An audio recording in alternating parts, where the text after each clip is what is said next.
Why would you want to be here? Why would a visitor want to come here? What would you want them to take away? That idea would be what sacrifice and what service the various military members of all services did to keep this country free. The museum was founded in August of 1997. And at that time, we didn't have a building. We just had a group of people who met, felt that it was important to have a museum representing all branches of service. We started the procedure. We became 501c3, began fundraising until finally in 2011, we were able to open our doors to the public. The exhibits that we have at the museum represent 5 branches of service. They represent all conflicts and wars that the United States has fought in, and we have anything from uniforms, what a soldier might have eaten, what he wore, anything that has to do with the soldier or the American military. We have no souvenirs from other countries represented. This is only to honor the American serviceman and woman.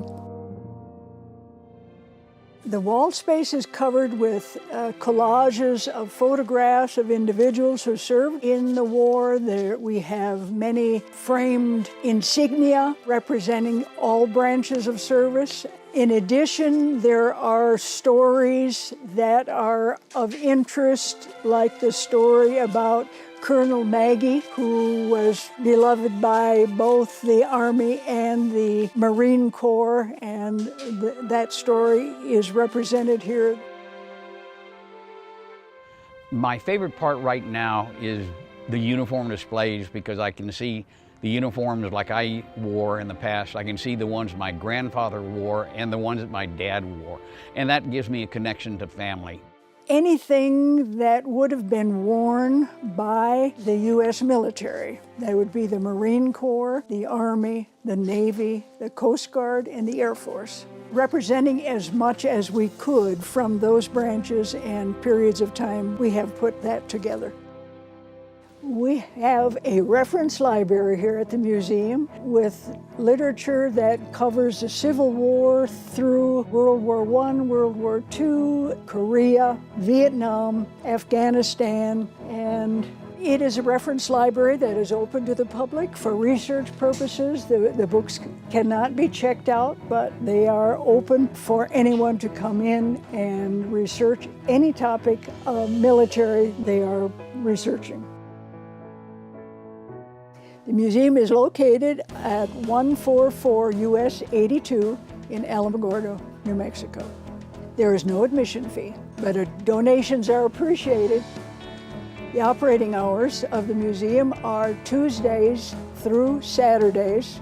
That's 9 in the morning until 3 o'clock in the afternoon. And it is operated totally by volunteers. This is a place that I can come. I can go inside and look at uniforms like my father wore, or if I just want to be quiet, I can go in the Peace Garden and do the same thing. Just quietly wander and feel relaxed, and that's my connection. I think out here on this, when they have the Pentagon finished, it'll be even nicer because Dad was Air Force and I was Air Force, so I'll go sit on the Air Force bench and have my conversation. Something else that you might find at the museum is something that is being developed at this time, and it is outdoors on the grounds. It is an area that we call the Pentagon. It is, quote, sacred to their memory, and trees have been planted in the shape of a pentagon, and each tree will have a bench representing a branch of service. There will be grass planted so that families, loved ones, or the veterans themselves might come contemplate, pray, or whatever would interest them, but it is a calming place. So it's nice to be able to come here and find a place where people support you and are on your side. And it doesn't matter what you did, it doesn't matter what your rank is, it doesn't matter where you were, they appreciate what you've done.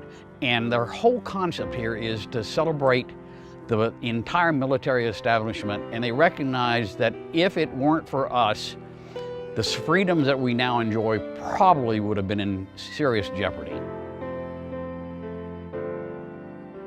We hope that the visitors who come to the museum will have a greater appreciation for our military and for the service they have provided, and continue to do so.